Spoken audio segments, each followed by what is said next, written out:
That's one way you can think about his work, is it's not that markets fail, it's that they fail to exist. And if we can identify what are the transaction costs that are preventing markets from emerging for particular things, that might give us some alternatives to, say, regulation.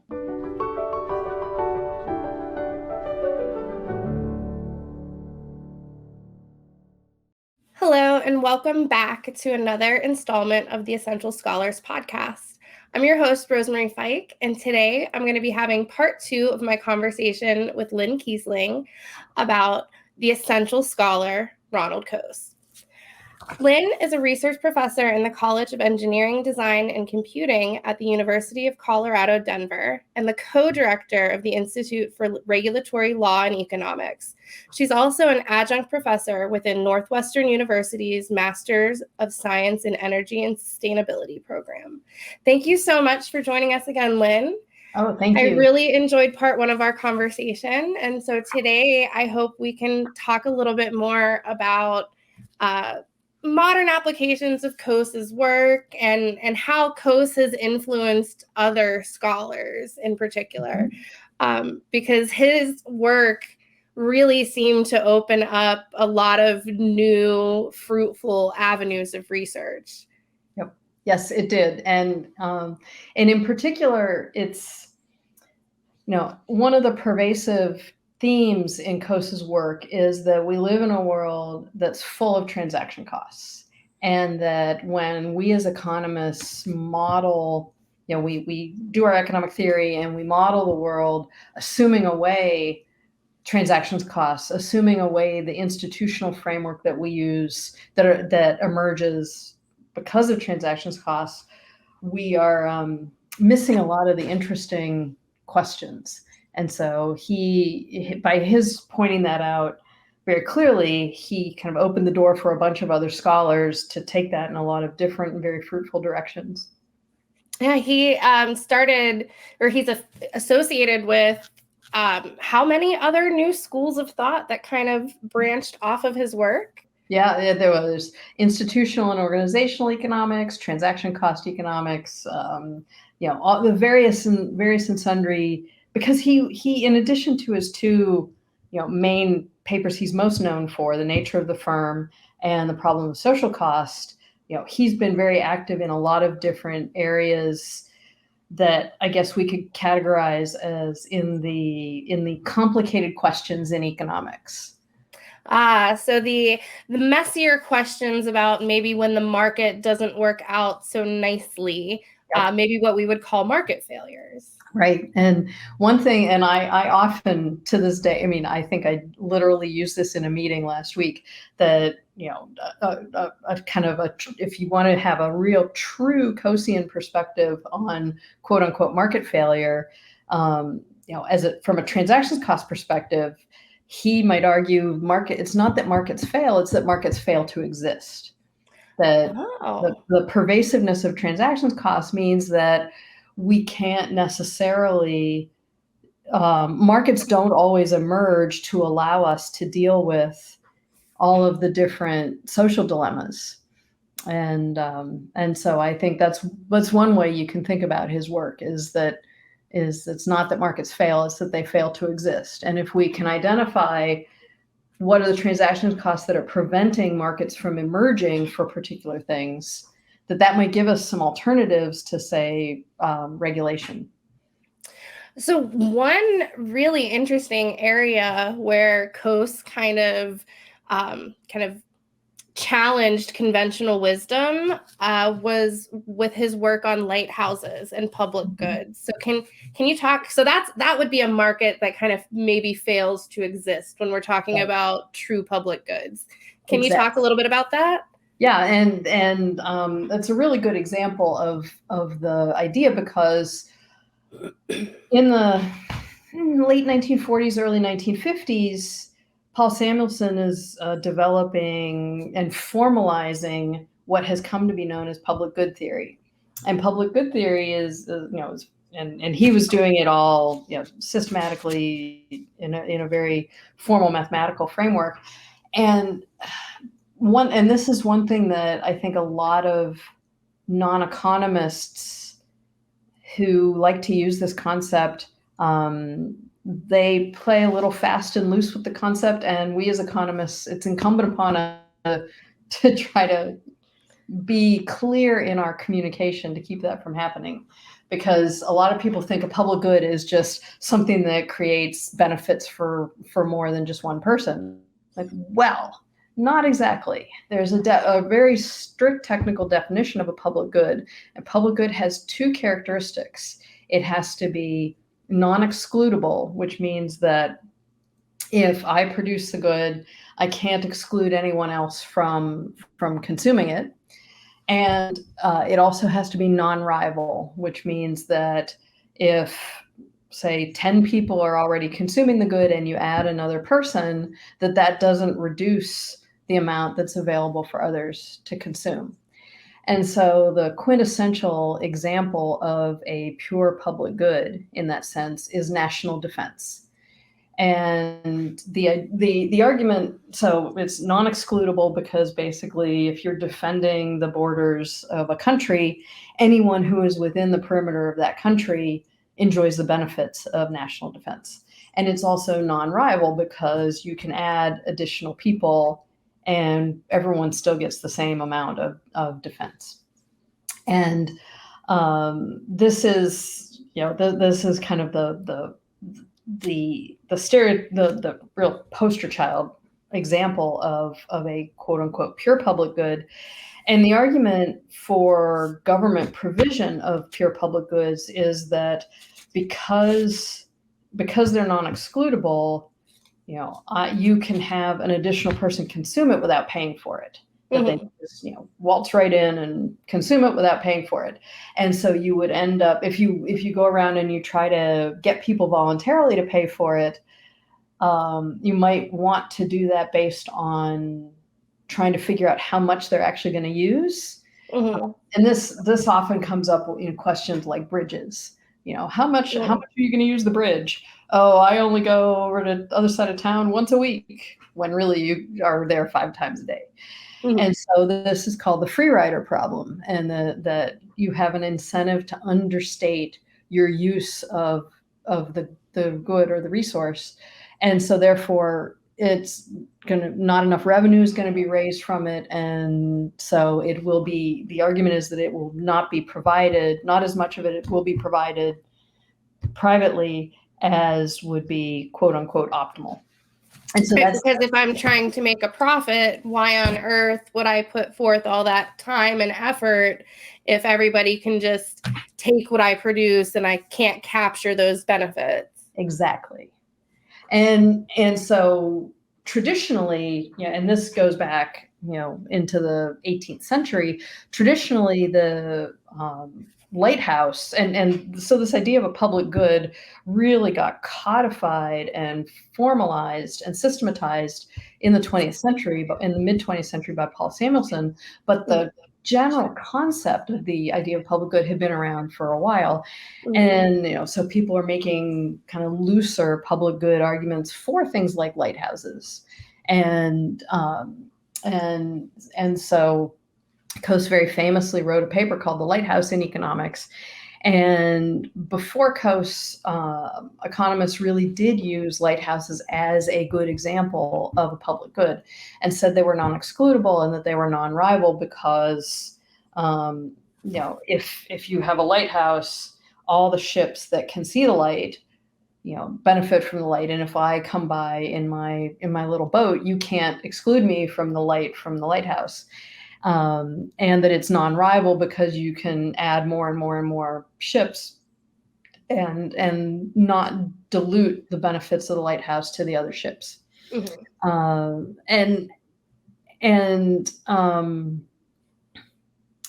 Coase really, and what's interesting and important about this paper is he didn't necessarily refute the argument that that lighthouses are in some ways non-excludable and in some ways non-rival. But you can imagine like an edge case, an extreme case where you have just so many ships that it's, the harbor is really congested. and that so that it's more of a congestible good, and so that it is rival to some extent. But what's rival is not the light. What's rival is the kind of space in the harbor. But so he didn't really refute those. What he did is he said, just because something has these characteristics, that doesn't necessarily mean that the only way to provide them is through government taxation. Right. So what in the Lighthouse in Economics, what he did, and again, it's really similar to the problem of social cost, was that he went back into like centuries old bodies of law and kind of harbor practice in England, and kind of went through and said, okay, well, how did people deal with lighthouse costs before essentially the lighthouse fleet around the Great Britain was nationalized? And one of the things that he found was that there was institutional variety in how different people in different places dealt with paying for lighthouses. And in particular, I can't remember the exact name, but I will put a shout out for our colleagues, Vince Geloso and Rosalina Candela have two great papers actually, on Coase's lighthouses. And it's essentially updating the economic history that Coase did in his lighthouse paper, and that there were basically people who were that provided a service called pilotage. And so each harbor would have people who would basically go out, and if you're a ship and you're not very familiar with that harbor, but you navigate in, it's in essence a complement to the lighthouse, right? The lighthouse may be important, but it's not the only part of the story of navigation. So if you think about the service that's being offered more broadly as navigation, the lighthouse is only one part of it, and you have these pilotage services. And so these guys in little boats would come out, and if you and basically kind of fish you in to harbor, and you paid them a service fee for that. And but that was a very competitive market. There were quite a few people who would offer those services. And maybe over time, if you are often piloting your ship into that harbor, you might develop relationships with a couple of those folks, and have kind of repeated interactions. But in general, this idea of harbor navigation as a market was very competitive, and the lighthouse was only one part of it. But so part of your piloting fee went to the pilotage person who's piloting you in, and part went to the lighthouse. So they're kind of bundling together that payment of the lighthouse fee, which is not excludable, but your ability to come and bring your ship into the harbor, that is excludable. We can say, no, you can't come here. Yep, exactly. So it's a great example of Coase, again, basically saying the institutions matter, and the institutions may differ depending on the characteristics and context in different situations. And it's really a testament to how robust markets can be, right? Even in some of these hard cases, people can be really creative about the ways that they figure out how to solve that type of problem. Right. And another good example of that also comes from Britain, and was part of not necessarily Coase's work, but one of Coase's students, Stephen Chung, I believe, who wrote a paper about the Royal National Lifeboat Institution, RNLI, in the UK. So there's an organization that provides lifeboats to go out if there's a wreck, and so they're kind of like the Coast Guard in the U.S., but basically they have a fleet of little boats, and they have them all in specific locations, and you don't you don't pay if you get rescued, so it's not a fee for service type setup, but it's also not taxpayer funded. It's not government funded. It's a philanthropy. And so RNLI is one of the most one of the largest and most successful charities in Britain. Huh. So I think, and that's one of Coase's big points in this area of his work, was that there are other solutions to public good provision. You can have private provision of public goods. Just because a good has some of these non-excludability and non-rivalry characteristics doesn't necessarily mean that that you need to have taxpayer funding of it.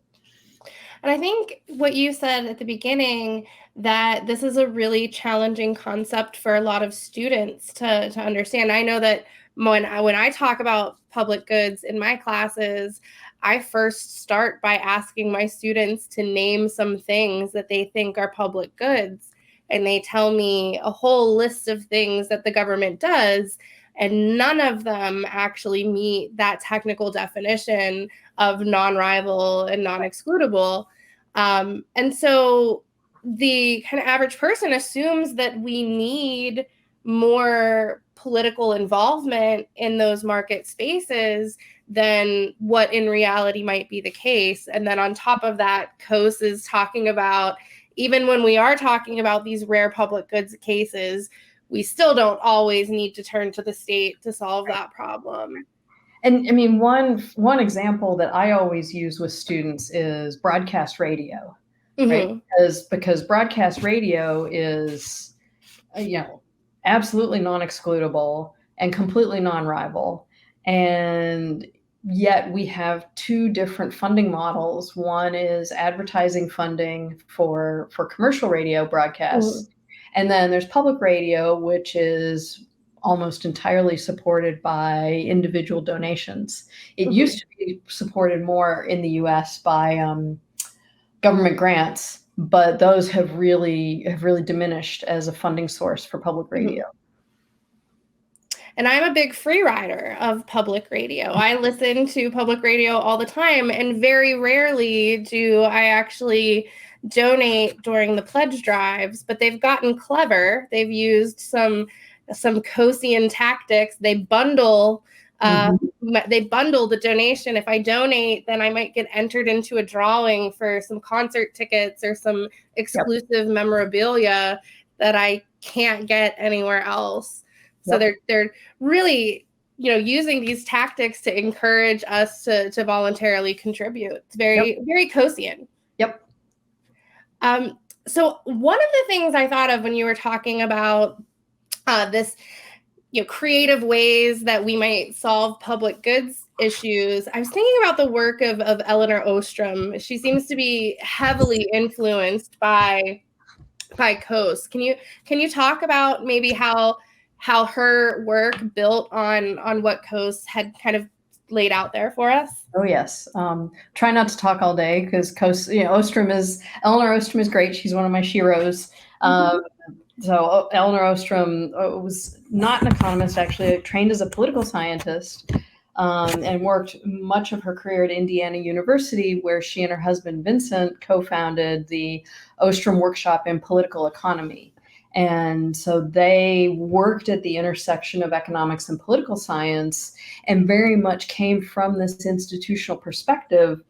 And so in the 60s, as 60s and early 70s, as they were developing their work, looking at questions that historically we would have categorized in the area of public administration. Right. So how do these different jurisdictions deal with kind of public decision making?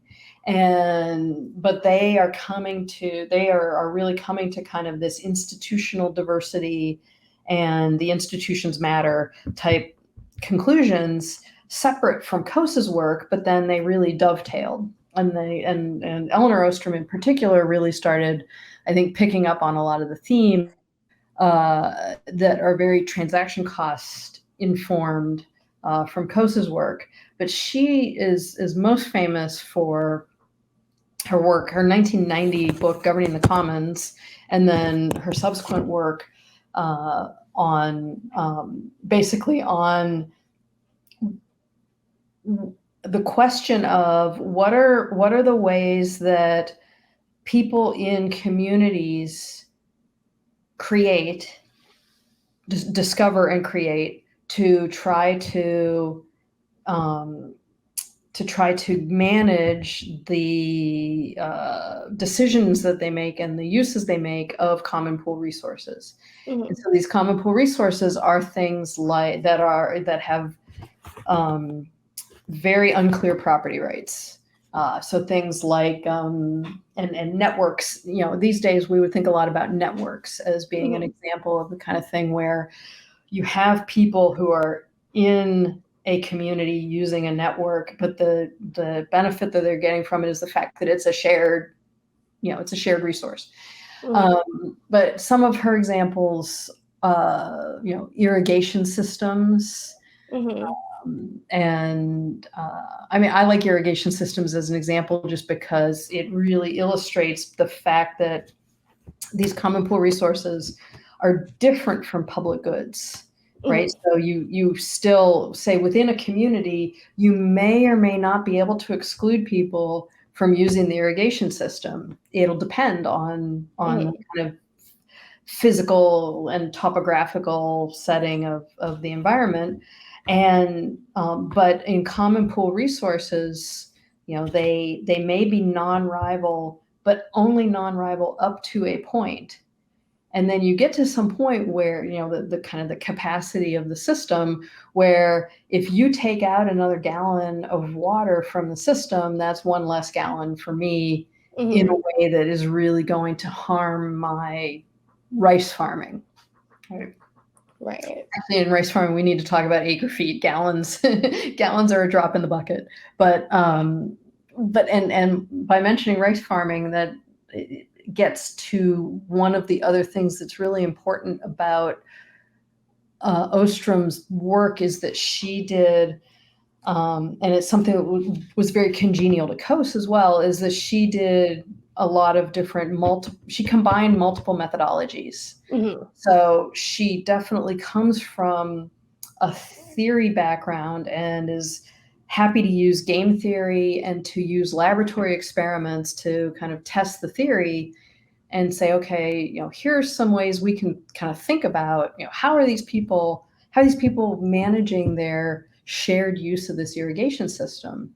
But then she would also do extensive field work and travel to rice farming communities in Cambodia and do extensive shadowing of them while they were working and interviewing people to talk about their practices and, okay, as a community, how do you make decisions about who's going to be able to use the irrigation system, how much, what does the use right actually give them? How much can they use? When can they use it? What are some restrictions on when and how much?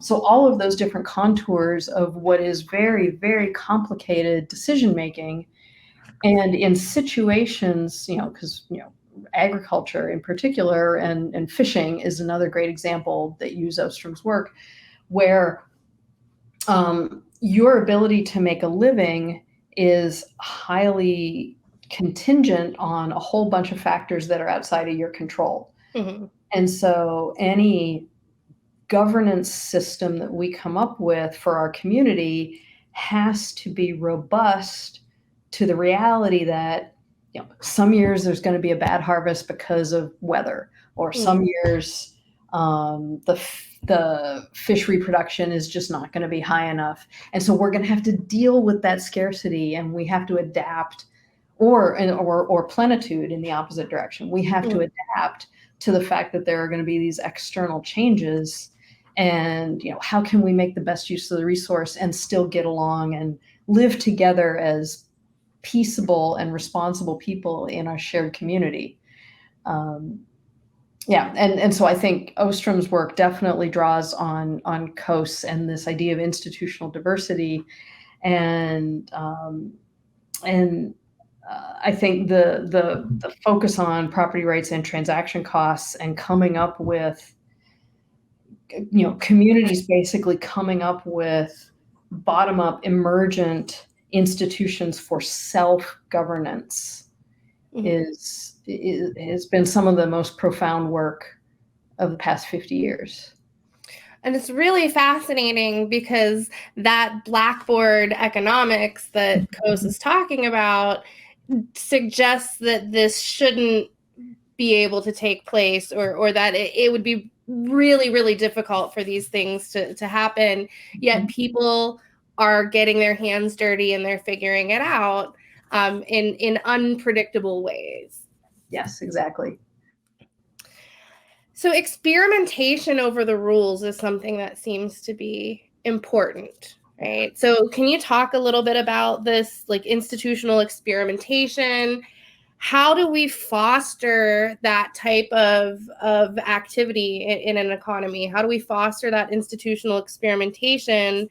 Because I can see situations in which that experimentation over what the rules should look like can be growth enhancing, but then we can also talk maybe about rent seeking and other types of experimentation over the rules where we would get something that is socially costly. So how do we foster that socially beneficial type of experimentation? Yeah, that's a great and hard question. I think, and one of the things that Ostrom does to try to grapple with this is that, over the course of her career, she developed a framework that she called IAD, the Institutional Analysis and Design Framework. Mm-hmm. And that she had this list of, I can't remember if it's 8 or 9, but kind of characteristics that if a community has more of these characteristics, they are more likely to be able to engage in productive, meaningful, bottom-up community self-governance. Mm-hmm. And so it's things like, homogeneity. If everyone in your community is a rice farmer and you're all pretty similar in terms of your family structure and your background and your skill and expertise in rice farming, it's going to be a lot easier for you all to come up with an approach to this, rather than if you have, the river with the paper mill and the water treatment plant and a bunch of different, fishers and swimmers and kayakers, different uses. So if you have a, homogeneity in the community and the kind of the economic activity, it can be easier to come up with an institutional governance framework.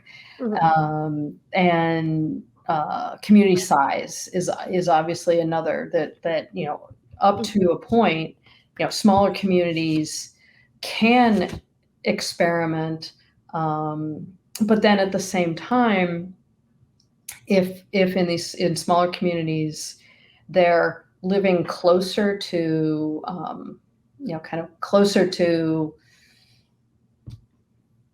I'm blanking on the word, it's not starvation, and yes, we're going to cut this part. Subsistence, thank you. Yeah. So in smaller communities, if they're living close to subsistence, experimentation can be risky. Mm-hmm. Because then if your experiment goes wrong, then people could go hungry.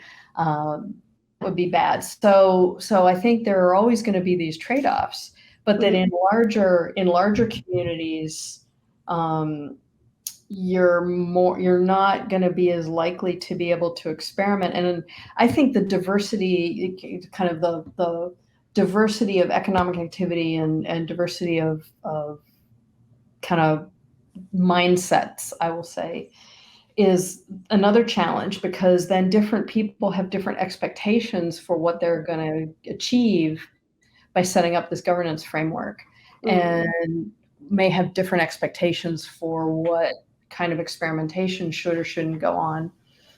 And then the economy question, because you mentioned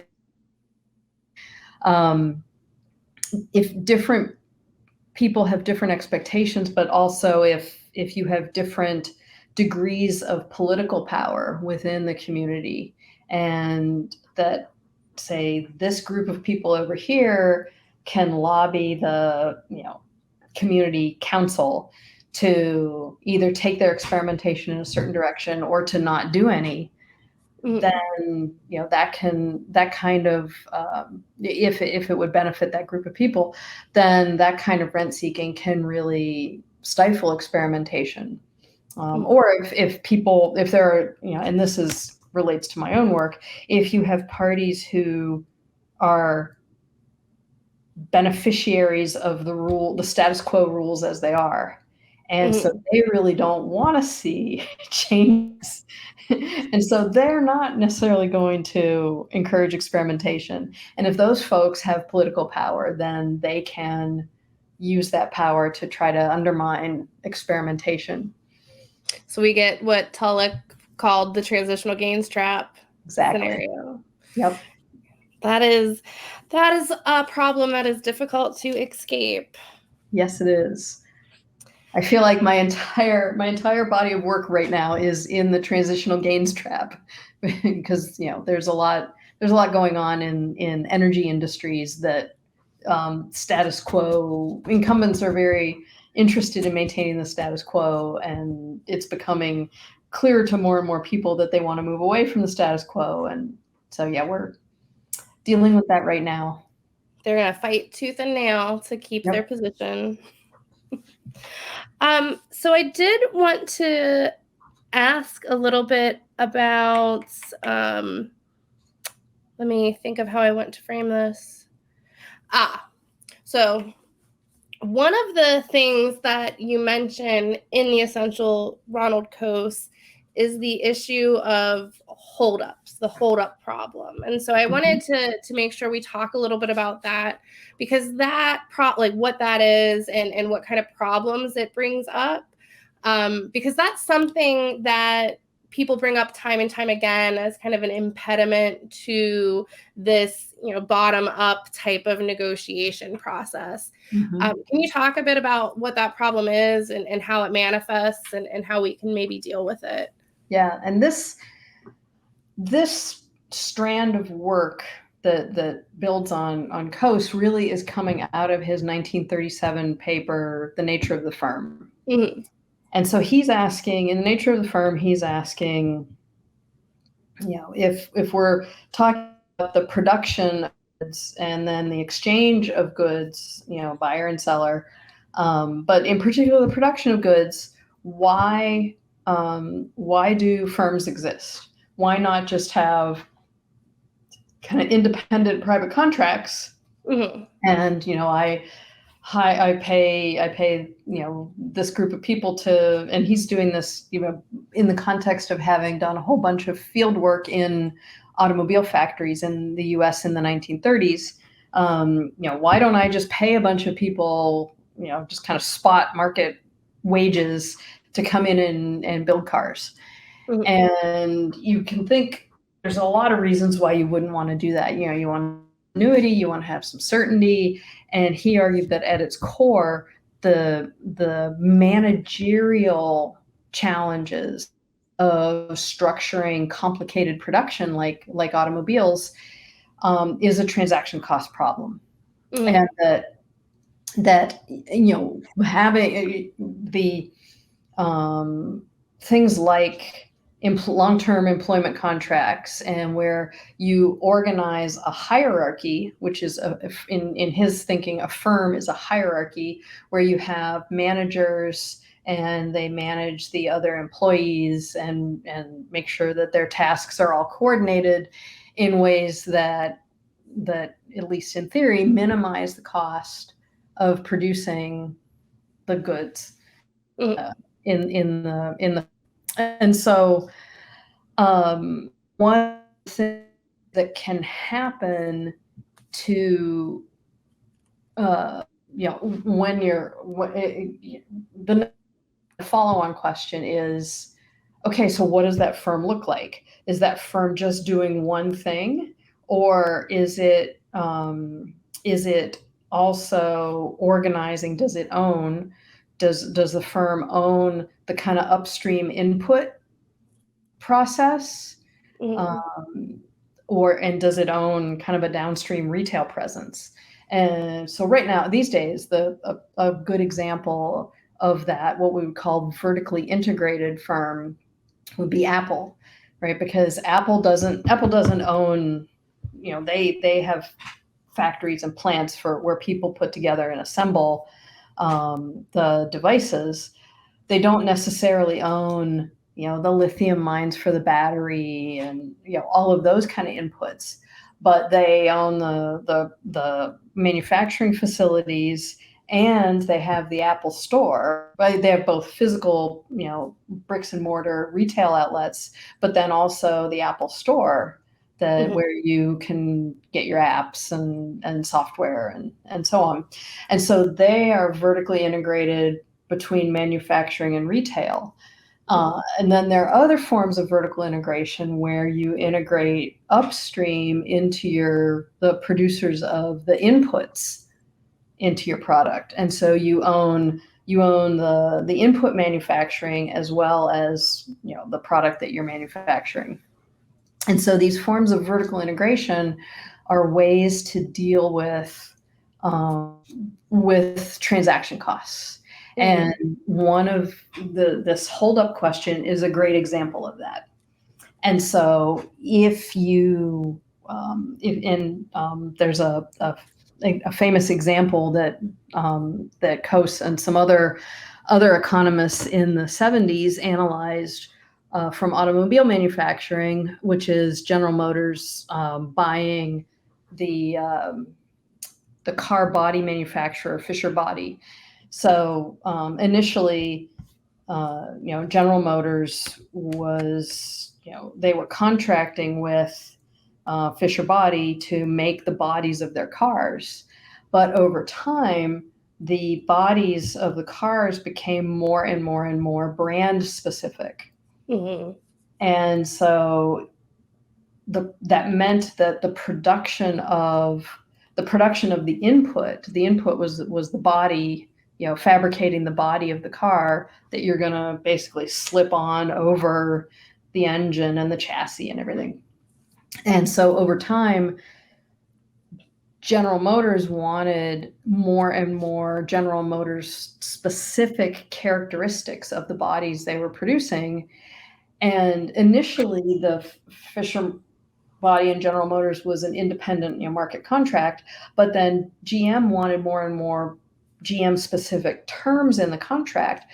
But one concern that arises in those kind of contracts is, if I'm making that input for you and I'm doing stuff that's very specific to your brand and specific to your company, that I can then charge you a higher price, because I am the one that can make the thing. I am the only one that can make the thing that you're using, and it's going to be harder for you to go out and find competing, Mm-hmm. car body manufacturers who can do this, because I have developed this over time. I have all the metal stamps. I have everything, and so if I say no, then I'm creating a holdup problem.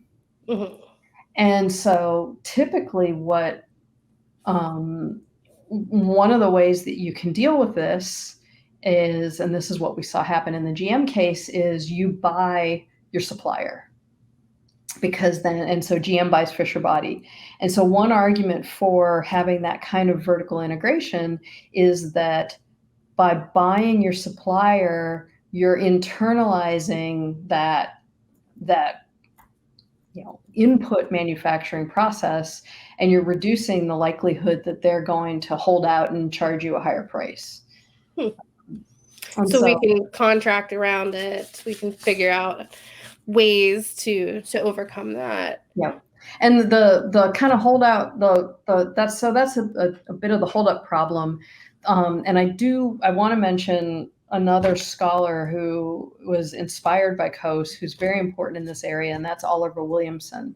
Mm-hmm. And so Oliver Williamson and Eleanor Ostrom were awarded the Nobel Prize in the same year. So they were co-awardees for this area of institutional and organizational economics Ostrom for her work on common pool resource governance institutions, and Williamson for this kind of study of the structure of firms and things like, how do you deal with the holdup problem, and how does vertical integration help with that?